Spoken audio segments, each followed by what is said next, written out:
Hi dears, ഇന്ന് നമുക്ക് 2 കിലോളം വരുന്ന ചൂര അച്ചാർ ഉണ്ടാക്കാം.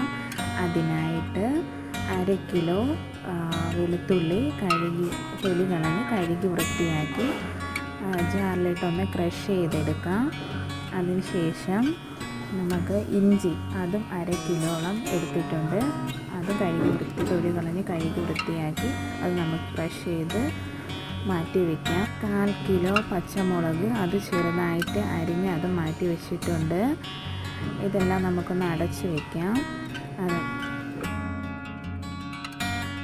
2 വലിയ ചൂര എടുത്തിട്ടുണ്ട്. അത് കഴുകി വെള്ളം തോർത്തി വെച്ചതാണ്. അതിലേക്ക് 2 ടേബിൾ സ്പൂൺ മുളക് പൊടി, സാധാരണ മുളക് പൊടിയാണ്. 3 ടീസ്പൂൺ മഞ്ഞൾപ്പൊടി, 2 ടീസ്പൂൺ കുരുമുളക് പൊടി,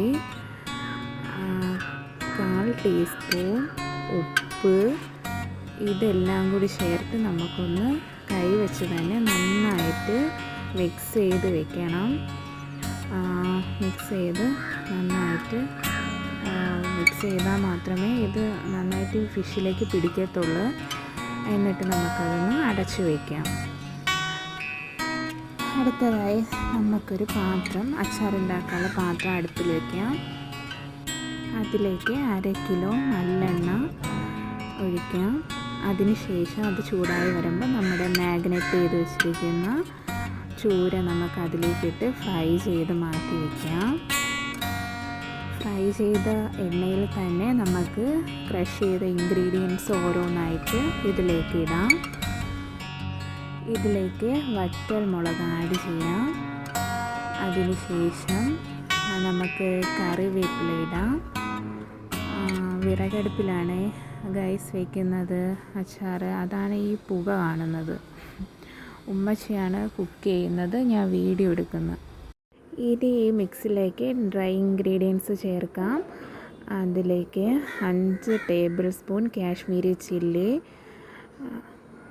3 ടീസ്പൂൺ മഞ്ഞൾപ്പൊടി, 1 ടേബിൾ സ്പൂൺ ഉപ്പ്. ഡ്രൈ ഇൻഗ്രീഡിയൻസ് ചേർത്തതിന് ശേഷം നമുക്ക് 1/2 ലിറ്ററോളം വരുന്ന വിനാഗിരി നമുക്കിതിൽ ചേർക്കാം. വിനാഗിരി ചേർത്തതിന് ശേഷം നന്നായിട്ട് മിക്സ് ചെയ്യാം. അതിന് ശേഷം 2 ടീസ്പൂൺ വീതം നമുക്ക് കടുകും ഉലുവയും ഒന്ന് വറുത്ത് ചെറുതായിട്ടൊന്ന് ക്രഷ് ചെയ്ത് ചേർക്കാം. അതിലേക്ക് കായപ്പൊടി 2 ടേബിൾ സ്പൂൺ ചേർക്കാം. അതിനുശേഷം നമ്മുടെ വറുത്ത് വെച്ചിരിക്കുന്ന മീൻ അതിലേക്ക് തട്ടിയിട്ട് നന്നായിട്ട് മിക്സ് ചെയ്യാം. മിക്സ് ചെയ്താൽ മാത്രമേ നമ്മുടെ മസാല മീനിലേക്ക് നന്നായിട്ട് പിടിക്കത്തുള്ളൂ. ഇതെൻ്റെ ഉമ്മശ്ശിയുടെ സ്പെഷ്യൽ മീനച്ചാറാണ്. ഇഷ്ടമായാൽ ചാനലൊന്ന് സബ്സ്ക്രൈബ് ചെയ്യണം.